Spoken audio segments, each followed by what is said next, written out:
అయ్యప్ప స్వామి temple దగ్గర నుంచి ఇలా బోట్ షికార్ చేద్దామని బోట్ షికార్కి వచ్చాం. పిల్లలు ఇంకా మరదలు మేమందరం కూడాని. సో బోట్ షికారు హ్యాపీగా పిల్లలు ఎంజాయ్ చేస్తున్నారండి. అయితే పండగంతా కూడా ఒక ప్లాన్ చేసుకుంటానన్నమాట. తమ్ముడిని మరదలు ఇయర్లో సంక్రాంతికి మాత్రమే వస్తారు. అలా వచ్చినప్పుడు వాళ్ళని ఎక్కడ తీసుకెళ్ళాలి ఏంటనేది నేను డిసైడ్ అవ్వాలి కదా. అందుకే ఒక పేపరు పెన్ను తీసుకొని జనవరి వచ్చిందంటే వాళ్ళు ఎక్కడికి వెళ్ళాలి, ఏమేం టెంపుల్ చూడాలి అనేది మొత్తం లిస్ట్ అయితే రాసుకుంటా. మీరు అలానే చేస్తారా లేదా? నేనైతే అలానే చేస్తా. లేదంటే ఇంట్లోనే పండగంతా గడిచిపోతుంది.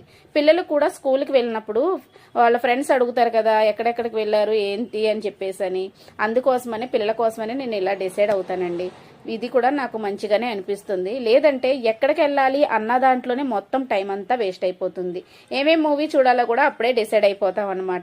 మీరేం చేశారు? ఎక్కడెక్కడికి వెళ్ళారు? ఎంజాయ్ చేశారా లేదా? మరి నా కామెంట్లో తెలియచేయండి. ఈ వీడియో నచ్చినట్లయితే లైక్ చేయండి.